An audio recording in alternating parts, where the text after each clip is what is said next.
के बारे में। श्रीकांत बापट पूछ रहे हैं बेलगांव से।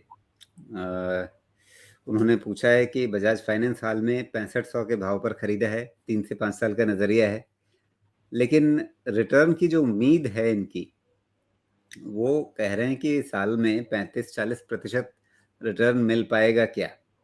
तो जिस तरह के चाल के साथ ये शेयर चलता रहा है, उसमें हम ये भी नहीं कह सकते कि इन्होंने बड़ी अटपटी सी उम्मीद कर ली है। इस तरह के रिटर्न मिलते रहे हैं शेयर में, तो इनकी उम्मीद जो है वो ऐसी नहीं है कि हवा हवाई है।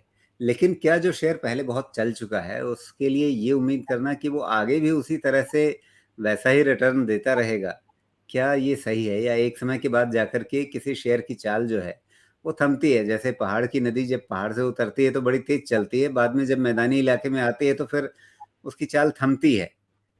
तो क्या वैसा ही इसके साथ भी होगा?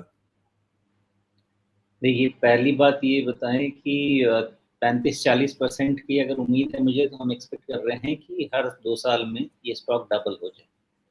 तो मुझे लगता है थोड़ा टॉल आस्क है। बजाज फाइनेंस के बारे में एक अच्छी चीज़ ये होगी, जो कि पिछले 6 महीने से तो हम बात कर रहे हैं, कि क्रेडिट ग्रोथ तो इम्प्रूव हो रहा है। तो अगर क्रेडिट ग्रोथ इम्प्रूव हो रहा है तो बैंक्स, जो एनबीएफसीज़ हैं, जितनी भी फाइनेंसिंग कंपनीज़ हैं, इन सब का ग्रोथ तो अच्छा ओवरऑल रहेगा, कंजम्पशन भी इम्प्रूव हो। तो इसके हिसाब से इनका फ्यूचर ठीक लगता है, लेकिन मेन चीज़ है कि ये एक बार खिंच जाने के बाद इसका वैल्यूएशन थोड़ा-सा स्ट्रेच्ड हो जाता है। तो उसके बाद नॉर्मली ऐसे स्टॉक में क्या होता है कि अपने फेयर वैल्यू से एटलीस्ट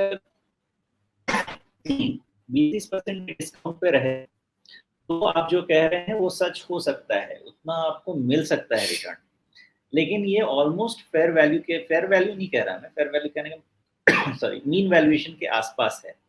तो मीन वैल्यूएशन के आसपास रहेगा ना, तो उतना बड़ा करंट लेवल से रिटर्न आपको उम्मीद करना मुश्किल रहेगा। लेकिन अगर इसमें आपको हाई रिटर्न चाहिए, तो आप एक काम ये कर सकते हैं कि इसको आप अपना एक एसआईपी स्टॉक बना लीजिए, क्योंकि क्रेडिट ग्रोथ यहाँ पे रहेगी।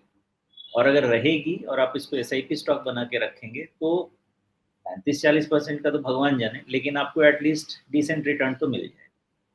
जो आपने कहा कि इस तरह के ऊंचे रिटर्न की ज़्यादा उम्मीद तो नहीं करनी चाहिए, लेकिन फिलहाल अगर अभी ये एक 3 से 5 साल के नज़रिए से यदि रखते हैं, तो फंडामेंटल और टेक्निकल दोनों देखते हुए आपकी आशा क्या है? मतलब किस तरह के रिटर्न इनको मिल जाएंगे? देखिए, ये बजाज जितने भी बजाज फिनसर्व, बजाज फाइनेंस, ये सारे स्टॉक्स जो है ना बजाज ग्रुप के, मैं इनको मेनली ट्रेडिंग कैटेगरी में रखता हूँ। और या फिर कभी मार्केट क्रैश होता है, तो उस समय जब इनके valuation at least 1 standard division down हो जाते हैं, तो वहाँ पे मैं इनको पिक करने में ज़्यादा कंफर्टेबल होता हूँ। अदरवाइज़ ये ट्रेडिंग कैटेगरी में ज़्यादा बेहतर परफ़ॉर्म करते हैं। इनमें एक कंसोलिडेशन आता है, और कंसोलिडेशन के बाद ब्रेकआउट आता है, वो चलते हैं और फिर रुक जाते हैं वहाँ पे जाके। तो 2 तरीके हैं इसको काम करने के लिए। पहला तो ये है कि जब भी इसमें अच्छा कभी फॉल आएगा, या सप्रेस्ड क्रेडिट ग्रोथ अगर रहता है कभी, तो उस समय इसको आप एक्यूमुलेट कीजिएगा और वेट करेंगे अच्छे क्रेडिट ग्रोथ सिनेरियो का, तो इसमें फ़ायदा होगा। या फिर ये ट्रेडिंग बेट में ही ज़्यादा बेहतर बनेगा, बिकॉज़ वैल्यूएशन कम्फर्ट नहीं रहता है इसको।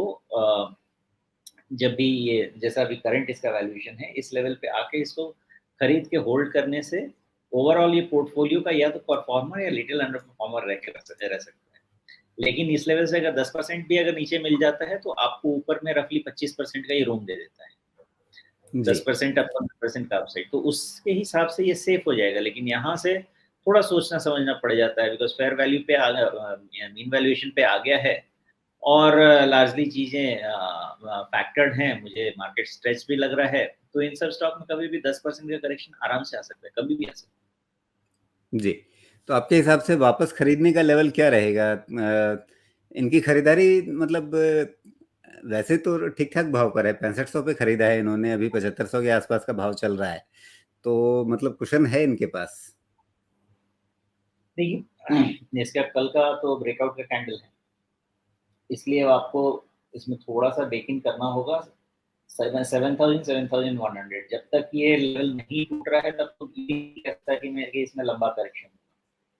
तो रफली 5-7% का कूल ऑफ होके रह सकता है और अब जिस तरह का कल आज का सिचुएशन है, आस-पास ही है, कहीं न कहीं इसका करेक्शन आस-पास ही लग रहा है। मुद्दा ये है कि 7,000 7,000 7,100 तो मैं खरीदने की बात तो इसमें नहीं कर सकता। 7,000 के पास इवैल्यूएशन कर सकते हैं। खरीदने का इसका बेहतर लेवल 7,000 माइनस 5%। सो रफली आप रख लीजिए 6,700 600 के रेंज का। जी। चलिए, तो ये रही मोटी-मोटी बात बजाज फाइनेंस के बारे में। इन स्तरों का ध्यान रखिए और उसके हिसाब से आगे अपना निर्णय कीजिए।